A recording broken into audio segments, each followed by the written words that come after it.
So, welcome to my interview with Isis Latham, who is a member of the Brain Trust from the Brainwise Coach. The Brain Trust is a directory of experts at your fingertips. And I want you to know about Isis because she is a regional vice president at Primerica Financial Services.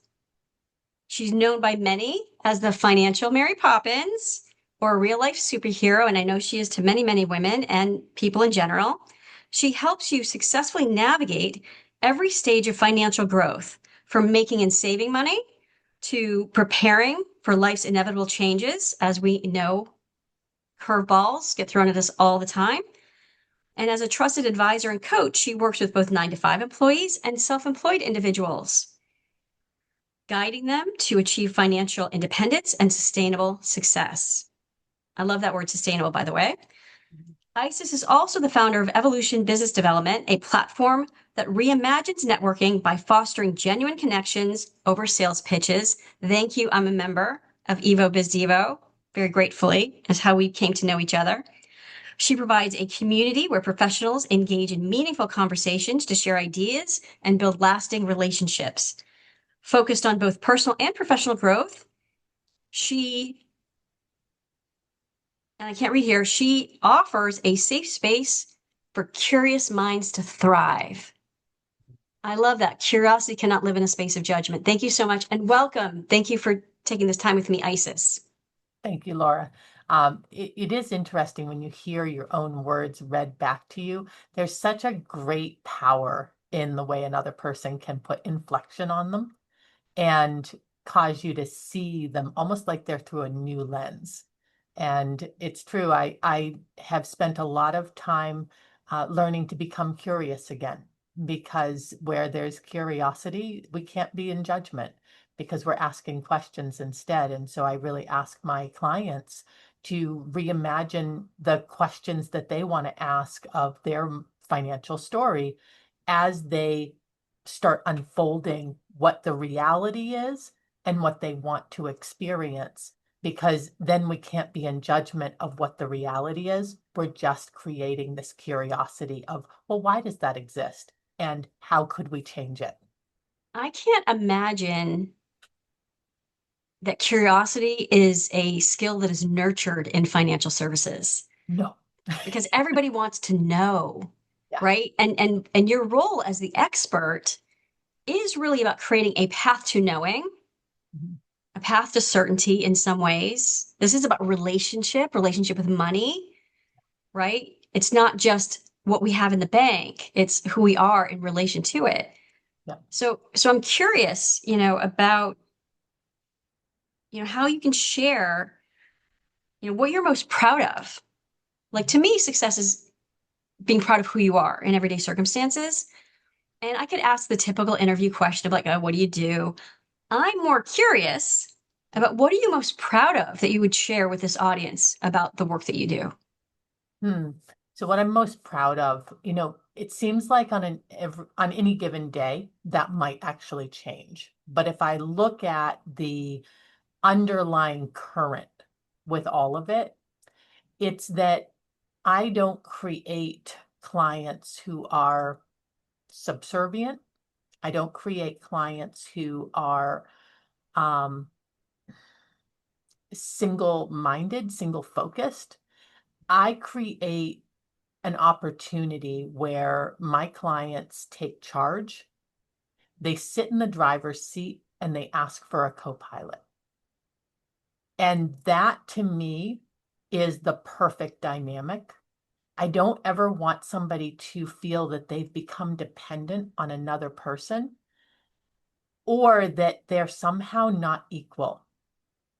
When I teach new representatives how to engage in relationships with potential clients, with other advisors that they're meeting, I always ask them, please think about the different relationships that we have in our life, that there are children to critical parents. There are critical parents to children. There are children to supportive parents. There are supportive parents to children. And then there's the adult to the adult. And 98% of the time, we should be living in the adult to adult relationship. Now, every once in a while, we can have that supportive parent. And certainly, I step into that sometimes with clients when they're hurting, when they feel really frustrated. And I'll support them in that role, but never create a critical parent relationship. Never be the child either, because those are the two vulnerable states, and nobody feels good about being in that position afterwards. Especially when money is involved, Yeah. right? Which is considered such a critical part of our survival. Yeah. And you said something really important here, at least to me, which is you talk about creating clients. And to me, I'm translating that as you're putting them behind the wheel. Yes. Like when Yeah. you create them as a client, you are positioning them behind the wheel to have the knowledge to drive, to pick their direction, pick their speed, and go. Exactly. Because every individual will face a multitude of decisions on any given day. And then, of course, we have conditions, right? There are conditions that occur that feel outside of our control. And then we have to make a decision in an environment where there's a condition that feels outside of our control. If I don't provide my clients with an opportunity to have tools, resources, and confidence ultimately in their own ability to make good decisions using those tools and resources, then how are they supposed to navigate those decisions? That's when they come to you because I don't think they are, yeah, like in general. Well, If not you look, initially, but then they start to find that they are. And you know what's interesting? When you have an incredible co-pilot, now you turn to your co-pilot and you say, hey, listen, I just changed jobs. And, this actually was said yesterday. Excellent client of mine. She says, I guess I probably should have told you that I was contemplating this. And I said, no, you knew exactly what you needed to do. And now that you've made that decision, you're sharing it with me so that we can figure out all the other steps. So she made the most important decision, which was based around her her wellness. She wanted to be able to thrive at her job. And I can't choose the job for her, but I can help her to make sure that money doesn't have to be the deciding factor. Now, whether it was a pay increase or a pay decrease, it doesn't matter. That's a condition. right. But we can decide how that money is going to work to her benefit and how she will be able to take charge of it and create equal value to the life she's living and the money that she has. So when I hear that, you've turned it around to say this like money isn't the driver here. It's the person choosing as the driver. Money is a tool, money is a result. Mhm. So now money becomes the piece on the chessboard that gets moved around as part of their overall strategy. Like it fits into my strategy. It's not telling me what to do, Yeah. right? And you're bringing in all this what's possible, which again is curiosity. What is possible from here now? Yeah. How can I set up my pieces in a strategic way that actually Exactly. serves what I want? Well, and if money were what most people think it is, then and had the same power that they believe it has. And some people believe there's a lack of power in it. Some people believe there's more power than it actually has. It's all just it, it's I'm going to use the word inappropriate. It's like inappropriate allocation to the power because money is powerful. Money is energy. Well, what's the most important thing that we have? It's energy. But it's not evil. It's not good. It's not bad. It's just simply an energy that it takes whatever we attach to it. So where I'm going with this is now you picture there's somebody who changes jobs and earns more money. There's somebody who changes jobs and earns less money. There's somebody who stays exactly where they are, earning the money that they were already earning. And your initial thought might be, well, the person who changed jobs and now earns more money, their lifestyle is going to improve. Not necessarily, because the way that we use our money has to do with who's showing up to use it. If we're stressed out, if we're unhappy, if we're running, dawn to or sun up to sundown, if we aren't providing ourselves with what we need to feel happy, healthy, and well, then we will probably abuse the energy of money as well. So that comes back to, am I making money? Am I earning it, or am I running it, or is it running me? Exactly. Right? I Like this use is the relationship of me and money to say, is it working for me or am I working for it? Right? And if I'm working for it, there has to be some greater purpose here. Yeah. Right? So I say this all the time, like money doesn't even exist. It's not even real. It hasn't been backed by the gold standard since Nixon. Right? So it's just a piece of paper. And it's only our collective agreement that it's actually worth something. Right? And now that's even Bitcoin is taking that further away. So I want to ask you about the infrastructure of money, right? There is systems that support our ability to have and to strategically use and make more money from our money. Mm-hmm.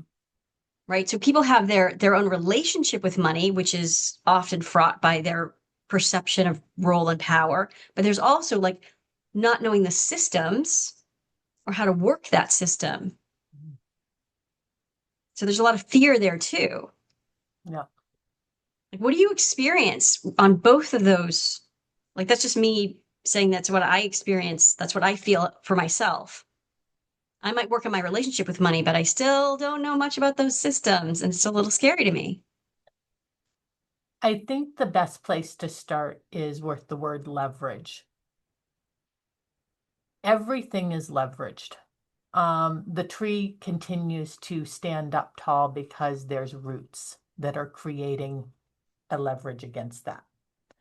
And then the question becomes, am I using the leverage for, or am I having the leverage used against me? So let's give, for an example, compounding interest. Compounding interest is probably the greatest mathematical tool that has ever been understood. And yet, if you're on the side of having compounding interest leveraged against you, then you're deeply in debt. You're paying massive amounts of interest. And you're starting to look at good debt and bad debt. And you're saying, oh, my mortgage is good debt. Oh, my automobile is good debt. Oh, my credit card is bad debt. Why are we assuming good and bad? I mean, it's like saying these things have intention. They can't. They're not capable of that. What happened was that somebody got a hold of a small nugget of information that was important and very valuable. And it's called simple interest versus compounding interest. Well, if I have debt, I don't want compounding interest working against me. Is that the end of the story, though? Should I never use a credit card because of the fear that I might end up owing money at the end of that billing cycle? No, it's not the end of the world. People get out of credit card debt. It's not going to be the be all end all. If you paid interest for even 6 months, a year on that debt, it's not going to crush you any more so than the house that you bought on simple interest. You just need to understand the rules about it. So why is simple interest better than compounding? Because simple doesn't compound. Simple is amortized. You know exactly what the interest is going to be. Well, does that mean you can't change it? Absolutely not. You can reduce the amount of interest that you'll pay using the same concept that is being used against you with the credit card, right? Daily interest, interest on interest. Well, what would happen if I made an extra payment towards that principal of the property that I own, that I live in? Could I shorten the amount of interest and also the amount of time that I'll be in debt with it? Could I use that same concept and do that with the credit card as well? So, you know me, I'm passionate about women's equity. I think Mhm. financial equity is the pathway to finally having legal equality and getting real protections as citizens in this country. Working with you, would you say would it be a fair characterization to say that if a woman were to work with you, you could help her game the system that is actually working against her already, Yes. given the gender wage gap, given the lower lifetime earning potential, given all the hoops we have to jump through? That means we are not as well positioned as men doing, the same amount of work, if not more, to get less. Mhm. There are ways, tips, and tricks to game this system, and you help women do that. 100%. 100%. Let's make it Because, 1,000%. yeah, well, it is what it is, right? Every single person who comes to me has been doing something that was not in their best interest. How much does it cost them? Right. And you could be a doctor, you could be an attorney, you can be a biotech professional, you could be, it does not matter your industry. Across the board, when I ask the question, have you learned this? Fill in the blank. The answer is no. Or I've learned it, but I don't understand it. Your expertise are not the same as mine. Mine are not the same as yours. We must live in community. I think it's why each Yeah. person has something they're really good at, because it means that when I come to the table and I meet with you and I meet with this other person and that person over there, I need you all and you need me. We cannot live in a silo. And Right. so what is initially our barrier to entry or our handicap, now when we change that story, becomes our superpower. It's what brings us together into community. It requires us to use each other's skill sets. And now we get greater results because of it. We are always stronger together Yeah. than we are alone. And I think, you know, personally, like I would have fear to put something in front of you and say, oh my God, she's going to see all of my worst mistakes. Yeah. She's going to see my bad choices. And I bet you there are a bunch of them. But I also know that choices are made out of context or Yeah. from a lack of knowledge, a lack of strategy. Yeah. So I put you in the camp of financial strategist, Yeah. right? How That this is not necessarily rescue. It's let's put you in the driver's seat and put you on a path. it would be like saying, I want to be a race car driver, and yet the only vehicle available to you is a 1982 Yugo, right? And it does not matter how good you are as a race car driver. In that vehicle, you would also have to be a mechanic. Right. And and so That's brilliant. yeah, it's like you're just simply saying, hey, you know what? I'm not a mechanic, but I want to be a race car driver. So can you come alongside me and help me to recognize what has been inefficient about this vehicle that I'm trying to race and help me to make it better. Now, for anybody out there, I'm not a race car driver, though I do have this desire at some point to actually learn how to drive a race car. I don't Yeah, know. right. Yeah, it's just there's something about speed and control, and I may never go as fast as, like race car drivers are supposed to, but I would love to be able to get good at it. Um, but yeah, to go back to the point, I was thinking when you said you'll see all of my faults, things like that. I have an incredible client who said to me years later, as we were celebrating all of their wins. I mean, just really incredible young couple. And now they're not quite so young, but they made up time in, it was 7 years that typically would take somebody maybe 15 years to accomplish, who was dedicated. And it all started because she was willing to have a conversation, and she was wildly uh, apprehensive about having that conversation, because she is a woman who can get anything done for herself. She needs no one, but yet she recognized that she wanted somebody. And so later on, she told me, she said, Isis, it was like stripping down to my underwear in front of you. And I thought, yeah, I can totally relate to that. And yet, what are we asked to do when we go to the doctor and we need to be healed? Not every doctor, but the majority of them, hey, you're gonna have to take the clothes off and put on this gown. And there's something really powerful in becoming humble and saying, I don't know what I don't know, but I do know you're a good person, and I trust my ability to make a choice in this moment that you are the right person, even if I don't know what the result is going to be. There's a lot of trust here, Yeah. right? Going back to Charles Feltman's definition, trust is making something important to you vulnerable to the judgment of others. So, and that is something that really I've always immediately known about you is your level of compassion, your level of caring. You are sincerely in it to win it for your clients. I don't see that very often.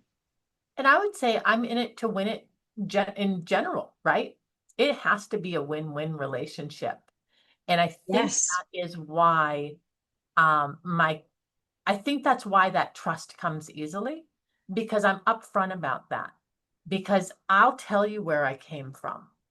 11 years ago, I was sitting behind the wheel of a school bus and doing what many of us do, where I said, you know what? If this is where I found myself at this phase in my life, is it where I wanted to be? No, that is not where I saw myself. However, I looked around me and I said, what does it do for me? It puts a little bit of food on the table. Right, and that's one good thing. But what were some of the other things? It meant that I could be present with my children. It meant that I could potty train my own child. It allowed me not to have a vehicle because I drove one of those short buses that I could park at my home. I'm a person who will overcome anything and everything. And so I found good in all of it. And yet at the same time was able to say, this is not where I'm supposed to stay. And so what's going to be my vehicle out of this? Well, I'm going to go and I'm going to learn. And in the process of learning, I went, oh, this is something I think I'd be good at. And so it was my own humility that brought me to the table. It was then my own willingness to overcome that and say, okay, it's okay to be humble, but it's not okay to be self-degrading. I need to create something out of me, not just always be looking for the good in other people, but looking for the good in myself as well. You have to Now, start with what you know. this was a journey, right? I mean, it did not happen overnight. But as I'm going through that journey, I'm also taking other people through it. And together we get to win because they need what I have and they have what I need. And we are going to get through that space between here where we are and where we want to get to, because two people with really significant goals can go farther than one. Your partners. You Yeah. partner with your clients. And what you're saying is really powerful because most people, I think, mistakenly believe that, you take a job for the money, you take a job for the title, right? But they're not looking at the long term. let's look at what this is, a stepping stone to what you want next. What are you going to gain from it that you don't have that's going to propel you into what you want next? It's just a stepping stone. And so many people want those answers. They want to know, and they forget that it's questions that drive the narrative forward. This curiosity again, right? It's questions, knowing what right questions are there to ask so that your experiences will give you choices. Yeah. There's no answers, there's just choices. They also give you a foundation of proof. Going back to that client that I mentioned who took the new job, the question that I asked her was, oh, well, so did this create a pay cut? She said, no, it created a pay raise. Oh, interesting, right? Because it wouldn't have been an issue for me either way. But she took a pay raise. And then she said, because there's always something that's the scary unknown in every decision. And so she said, I don't know if it's going to be the right choice, though. It's good right now. And I said, it doesn't have to be the right choice for the future. I said, you just told me that you're learning new skills.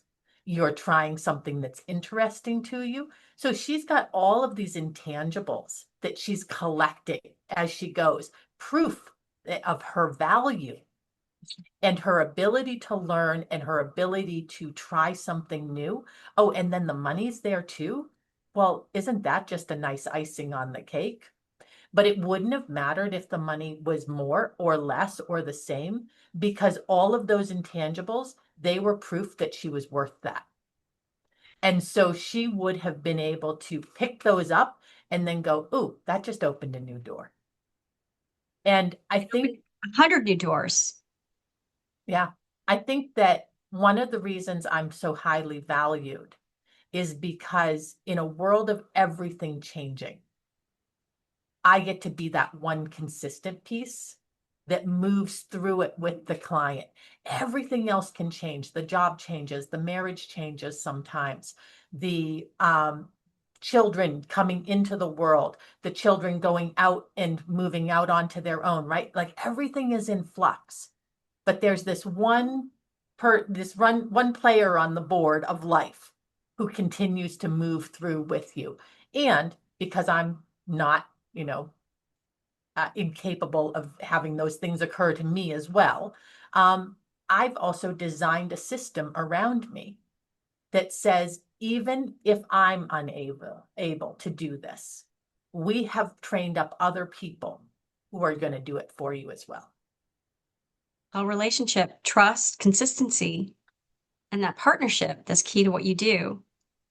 I'm curious, since you have this expertise, what's the most common myth people bring into your office when they first meet with you? Like, what's the one thing that you're just like, it keeps rearing its ugly head and you're still having to dispel it every single time? What would that be? I think I'm going to go back to the debt one. Okay. It's yeah, debt is such a charged topic, highly charged topic, is in like emotional. Um, and almost everybody that I meet has a wrong sized relationship with it. I love that wrong sized Yeah, because it changes, right? That's changing over time too. exactly. And yet it is one of the things that, while I make no income from addressing it, it's it's such an accepted belief that it creates a foundation for us to work from, so that I know pretty quickly where they're sitting with the information, with their beliefs around it. And I have so much experience from everybody, including myself, who has dealt with debt, that I can very quickly get in there and dispel it as well. But I prove it. I don't tell people, I show people. And initially I just let them talk. And I'll hear things like good debt, bad debt. Oh, I'm not in debt. Oh, you paid your mortgage off? Oh, well, of course I have a mortgage. but your cars are paid off. No, of course I Nope. have car payments. Oh, okay. So what would debt free look like to you? Um, that right now, that's a conversation. I can't explain that one to you because you all know that answer. Well, and debt free might not be the right thing, Right. especially if you're starting a business or things like that, or Yep. context has to be looked at, right? Well, exactly. And then can I flip that also? I hate debt. I'm not in debt. I don't use debt. I don't want nothing to do with it. Debt is the evil. Wait, really? What's it keeping you from? So you've never bought a house. Is a house important to you? Well, yeah. Oh, and for some it's not, right? This is not a one size fits all. It's just simply what are the tools that I have available to me, and am I leveraging them or are they leveraging me? There you go. Right. Exactly. What would you, yeah, I know you work with a lot of women and certainly women in business. I'm assuming you work with women who are starting businesses, who are just starting out. What's the one thing you would want them to know based on your own experience as a woman in business?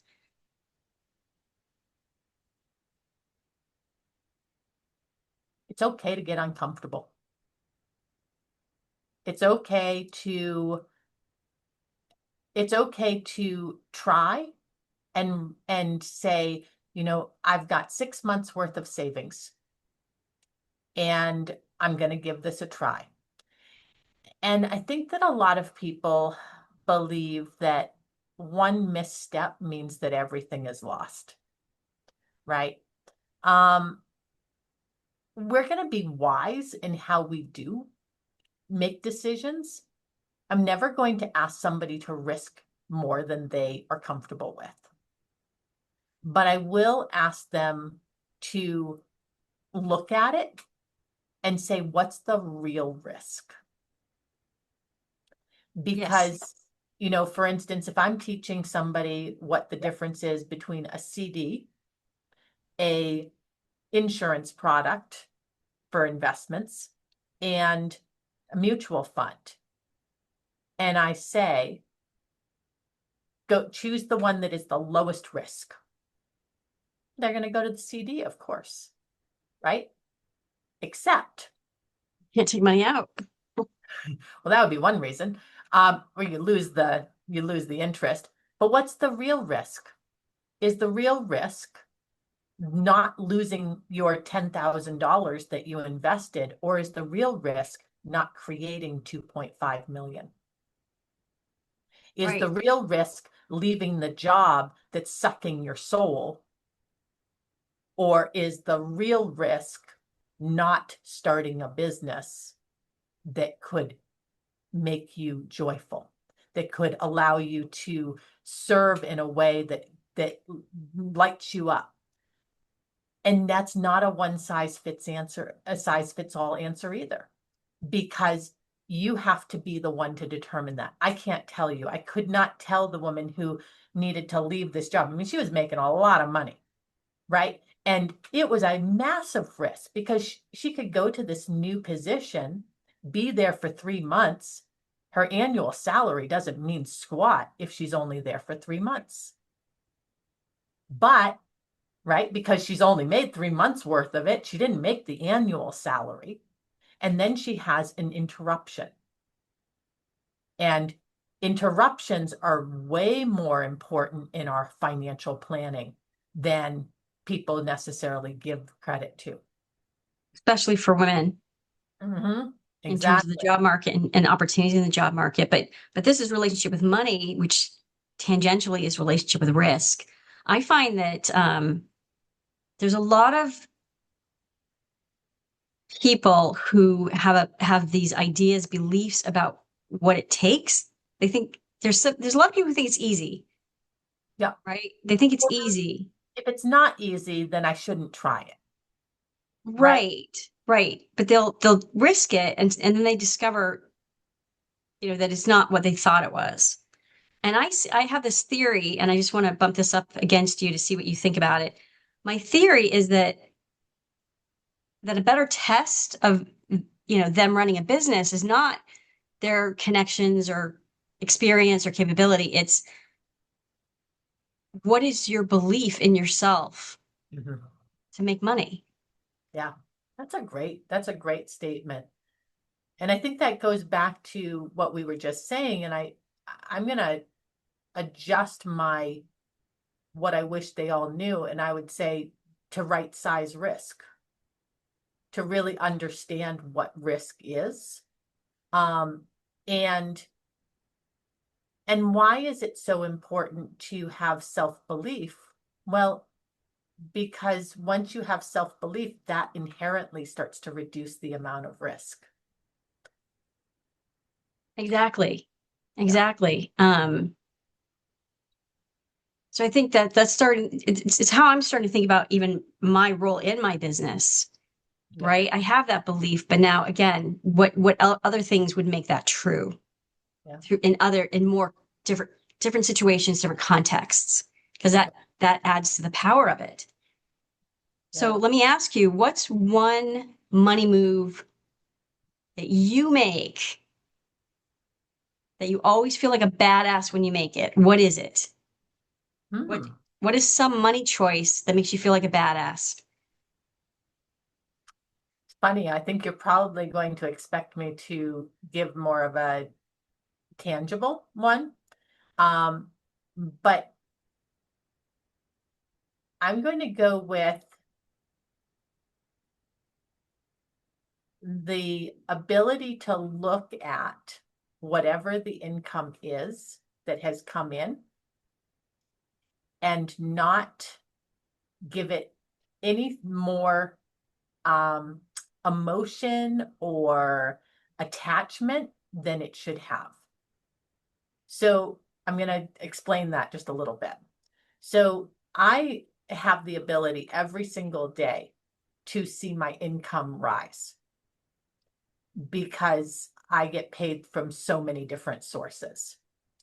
And I decided quite a bit ago that I was not going to get any more excited about a $8,000 income that's come in than I would about an $80 income that's come in, because it's all the same money.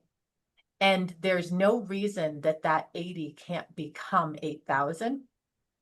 And there's no reason that 8,000 can't become 80. And so I just started looking at it as, oh, isn't that lovely? It's going up.